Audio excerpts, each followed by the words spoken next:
All right, let's settle this. It's one of the biggest crossover debates out there right now. We're talking Jujutsu Kaisen's Yuji Itadori versus the seemingly unkillable upper-rank 3 demon from Demon Slayer, Akaza. This is a big one. I mean, this is such a classic clash of styles, right? You've got this unstoppable demon with literally infinite stamina and a perfect predictive defense, and he's going up against a kid whose fists can punch your actual soul. So who really comes out on top? Let's dive in and break this whole thing down.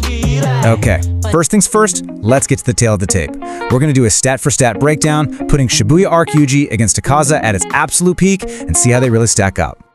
So, what's really interesting when you look at this is how close they are in some spots, but just worlds apart in others. I mean, they both have absolutely immense physical strength, that's a given. But the real story here, it's all about speed and durability. Akaza is faster than sound and has, infinite stamina. Yuji is a kank, for sure, but he can still get tired. And right out of the gate, that's a massive, massive advantage for Akaza. And that huge advantage, it gets even crazier because it's amplified by Akaza's single greatest weapon, a technique that, honestly, on the surface seems to make him completely and utterly unbeatable. We're talking about his compass needle. And look, this isn't just about having fast reflexes. No, this is practically precognition. It's a blood demon art that lets him track his opponent's fighting spirit. What does that mean? It means Akaza knows your next move before you even do. It's a perfect, instantaneous defense. It's wild.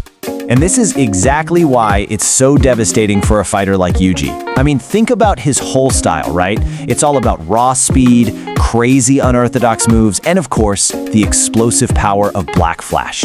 It's all designed to just overwhelm his opponent. But Compass Needle, it sees all of that coming. It makes landing even one clean, decisive hit feel pretty much impossible. So, yeah, that's the million-dollar question, isn't it? How in the world do you hit an opponent who can predict your every single move? You can't outspeed him, you can't trick him, you definitely can't surprise him, so what are you supposed to do? It really feels like a completely unwinnable fight.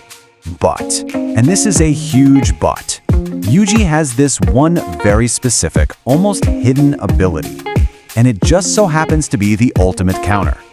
It's an ability that frankly doesn't care about prediction or speed or any kind of physical defense. And that, of course, is soul damage. Remember the Mojito fight? Yuji is one of the very, very few people who can actually see the outline of a soul. And what's even crazier, he can damage it directly with his punches. This isn't just about hitting hard. It's a fundamental, conceptual attack. It's a whole different ballgame. Here's a great way to think about it, because it really makes it click. Akaza's regeneration, it's like having a construction crew that can instantly rebuild a wall no matter how many times you smash it down. But Yuji's attack, well, it's not even aimed at the wall. He's going after the blueprints. He's erasing the plans, damaging the very concept of the wall, which makes it totally impossible to rebuild it the right way. So here's the bottom line, the absolute key to this whole matchup. Akaza's insane regeneration is a biological process, maybe a magical one. But Yuji's attack, it's conceptual. It hits the soul. Akaza's body literally wouldn't have a clue how to fix damage that's been inflicted directly on his soul. All right, so we've got the theory down, right? An unstoppable defense going up against an unhealable attack. So let's get to the good part. How does this actually go down in a real fight? Okay, so in the beginning, this fight is all Akaza, 100%. His compass needle and that blinding speed would let him just dance around Yuji, landing hit after hit after hit. Yuji would be taking a serious beating, getting worn down, and he wouldn't be able to land anything meaningful. But we know Yuji. He is brilliant at adapting mid-fight. He'd figure it out. He'd realize he just needs to connect, even once. And the second he lands that first punch to Akaza's soul, bam, everything changes. The whole dynamic shifts. Akaza would be completely shocked, trying to heal a wound that just won't close. His so-called perfect defense, his instant regeneration, they're not guarantees anymore.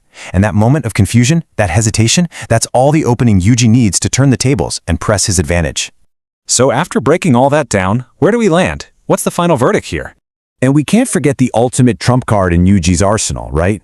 We're talking about Black Flash. This is the attack that amplifies his cursed energy to the power of 2.5. It's a genuine, one-hit knockout blow. And this, right here, is Yuji's win condition. Black Flash brings the overwhelming, obliterating power, and the soul damage makes that power stick. It makes it permanent. It is the perfect 1-2 punch you need to actually take down a so-called immortal demon. So let's put it all together. Yuji wins. Why? Because his one unique ability is a hard, direct counter to everything that makes Akaza so dangerous. Every single hit that lands, no matter how small, becomes a permanent accumulating problem. That means a single black flash that connects with the soul? That's not just a critical hit. That is a fatal blow. Game over. And maybe the most important piece of the puzzle, Akaza has zero knowledge of what a soul attack even is. He has no way to comprehend it, let alone defend against it. So yep, the verdict is in. The winner, believe it or not, is Yuji Itadori. But, and I cannot stress this enough, let's be absolutely clear. This is a high, maybe even extreme difficulty fight. Yuji would get beaten to within an inch of his life before he solves the puzzle and finally lands that crucial, soul-shattering blow.